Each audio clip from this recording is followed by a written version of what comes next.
Continuamos, Rosario. La tercera opción, el tercer hombre o la tercera mujer como solución a este posible impas de intereses políticos entre Leonel Fernández y Danilo Medina, que si bien han demostrado hasta ahora mucha inteligencia emocional y madurez política, no se descarta que haya un enfrentamiento. Ambos tienen seguidores medio fundamentalistas.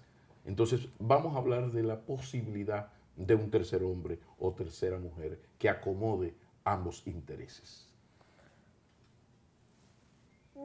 Yo la verdad que no le veo ahora mismo mucha posibilidad a una tercera figura con candidatura presidencial en el PLD. De consenso, Leonel Danilo. Es que las figuras de consenso no son solamente consenso entre dos personas. O sea, las figuras de consenso tienen que ver con las bases de apoyo que tienen esas personas. Entonces, yo pienso que, como te digo, las cosas cambian, la política es muy cambiante, pero en este momento, yo creo que la decisión está entre si Danilo Medina va o no va a optar por una reelección con el apoyo, con un cambio constitucional para la reelección, con el apoyo de Leonel Fernández. No creo que se lance sin el apoyo de Leonel Fernández. O si si Danilo Medina no va a buscar la reelección ni un cambio constitucional, y entonces va a dejar que el PLD elija su candidato, en cuyo caso Leonel Fernández tendría una alta posibilidad de triunfar, a menos que, y esto es importante, aquí se produzcan procesos políticos que debiliten más la figura de Leonel Fernández. Es decir, asuntos donde no necesariamente él sea el eje, pero, por ejemplo, tenemos ahora mismo el caso Félix Bautista. Esa es una piedra en el zapato que tiene Leonel Fernández, porque es una figura que se vincula de manera muy cercana a él, y dependiendo de lo que pase con ese proceso judicial, por ejemplo, si el proceso judicial se aborta y se quita del medio, entonces, bueno, eso beneficia a Leonel Fernández. Si ese proceso sigue vigente y siendo noticia y demás, pues es como un recordatorio de una de las cosas que un segmento de la población critica a Leonel Fernández. Entonces, ahí es donde habría que ver qué pasa respecto a la candidatura del PLD. Ahora, el tercer escenario, ya no la tercera persona, sino un tercer escenario sería el que Danilo no va, pero condiciona a que Leonel tampoco. Y que ellos dos permitan que haya una elección de un candidato, el que digan los PLDistas, y que no vaya ninguno de los dos. Yo no creo que eso es muy posible, pero bueno, eso solo se daría en el último escenario que yo mencioné hace un momento. Es decir, eso solo se daría si la figura de Leonel se viera muy debilitada por asuntos como un proceso judicial o algo así. Solo en esa situación veo yo posibilidad de que surja una tercera figura dentro del PLD para ser el candidato o candidata presidencial del PLD. Fuera de eso, yo creo que la decisión está entre si Danilo va a una reforma constitucional con el apoyo de Leonel Fernández o si Danilo deja el camino abierto a cualquiera y dice yo no, o sea, que el partido elija, en cuyo caso Leonel Fernández tendría una ventaja con respecto a los otros aspirantes. Por supuesto. Yo escribí esta semana que los dossiers no caen del cielo, los expedientes judiciales no caen del cielo, y que el momentum para poner a funcionar un expediente judicial tampoco lo elige Dios porque es ateo. Pero lo que quería decir es que esto del sometimiento de Félix Bautista en esta coyuntura que magistralmente tú has expuesto, tiene cocorícamos. Me gustaría tu lectura de este sometimiento, el momentum, el personaje entre tantos. ¿Qué te parece? En República Dominicana, esto se dice mucho, no hay independencia de la justicia. Cuando uno dice eso, los jueces me imagino que escuchan esto y se molestarán, y con razón. Porque lo que esto quiere decir no es que todos los jueces todo el tiempo toman una decisión porque alguien le pagó algo. Feliz aclaración. Desarrolla, por favor. Sí, o sea, eso hay que aclararlo, porque hay muchos jueces que diariamente, o hay muchos fiscales que diariamente están llevando procesos judiciales sin que nadie le pague. Incluso en la dictadura de Trujillo, Siempre. la justicia funcionaba muy bien hasta que tocaba el interés. Exactamente. Entonces, yo quiero aclarar esto, porque cuando uno dice que no hay independencia de la justicia, pues los jueces y fiscales que pueden estar escuchando van a decir, pero espera, yo no estoy cogiendo dinero de nadie, yo hago mi proceso judicial. Claro, no es que cada caso es un caso de corrupción. ¿Qué es lo que se quiere decir cuando se dice que no hay independencia de la justicia en este caso? Bueno, que haya casos de corrupción yo no lo voy a negar, pero que no me estoy refiriendo a eso. Lo que yo estoy planteando es que no hay independencia de la justicia en el sentido de que en los países donde hay independencia de la justicia, los fiscales y los jueces, digamos que probablemente en un 90% de probabilidad, desarrollan procesos judiciales por la vigencia y la calidad y la importancia de un proceso judicial.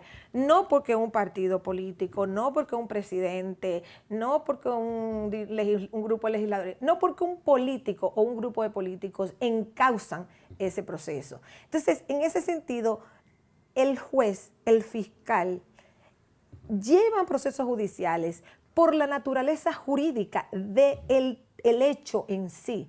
Y eso es lo que da independencia y prestigio judicial. En ese caso podríamos deducir, perdón. Entonces, en República Dominicana eso es lo que no se da. ¿Por qué? Porque en las altas instancias del sistema judicial, incluido el Ministerio Público, sí, los casos políticos, que claro, son los casos controversiales, porque si un civil cualquiera que no tiene ni mucho dinero ni mucho poder político lo acusa de algo, es muy fácil aplicar la ley. Pero cuando una figura de la alta cúpula política o que tiene conexiones políticas ha cometido un hecho delictivo y está siendo perseguido por eso, esa persecución va a prosperar si tiene amparo político. Entonces, aclaro lo de la independencia de la justicia. Aquí no hay ese nivel de independencia de la justicia. Aquí la justicia en esos casos políticos está muy permeada por los políticos. Pero además, quiero aclarar, precisamente por eso, todos los casos judiciales de políticos son políticos y son politizados. No hay de otra manera. O sea que cuando alguien dice, Domínguez Brito está acusando a Félix Bautista, pero esto es una cuestión política, va a ser así, no importa quién sea el procurador, no importa quién sea el acusado. O sea, como no hay independencia, claro, todo caso se vuelve un caso político. Claro, en esto agrava o favorece el hecho de que el procurador, el jefe del Ministerio Público, es un dirigente político que incluso aspira a la presidencia. Claro. O sea, eso marca la duda, independiente. O sea, inmediatamente. Aún sea un hombre de la autoridad moral demostrada de un Francisco Domínguez Brito, pero es un candidato, entonces el adversario. Entonces eso le agrega. Bueno, fíjate lo que está pasando en el Congreso, que le han armado claro, un lío, una cosa absurda, eso le agrega cuestionamiento al proceso, porque sí, como él tiene aspiraciones presidenciales, entonces ya eso, o sea, hace el caso más político, digamos.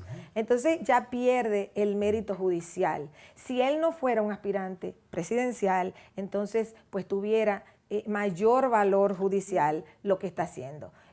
Ahora, por otro lado, como eso es así, entonces nadie puede someter a nadie. Por eso yo pienso que, bueno, aunque sea por motivaciones políticas, aunque todos sean casos jurídico-políticos, digamos. Vamos a dar esto por un hecho.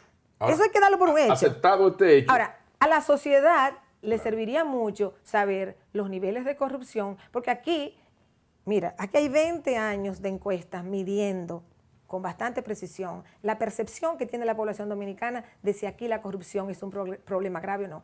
Aquí más del 90% de la población en las encuestas te dice que la corrupción es un problema grave. Pero la población no sabe exactamente cómo probarlo, si se prueba, si no se prueba. Como no tiene evidencias, porque lo que más es que ve que si fulanito tiene una casa en una playa o en una montaña, no sé qué, pero no tiene las evidencias. Entonces yo pienso que a la población dominicana le haría mucho bien que se comiencen a ventilar algunos de estos casos. Claro, lo difícil de esto es que es un sistema político establecido en base a la corrupción. Hay una financiación ilegal de los partidos. Claro. Y por eso hay tantos corruptos. Y por eso siempre, cada vez que se está persiguiendo a alguien, dicen, pero ¿y por qué a este y no a los demás? Pero incluso, entonces, eso sirve para nunca llevar el proceso judicial. Es una situación, todo un sistema. O sea, Félix Bautista no es Félix Bautista.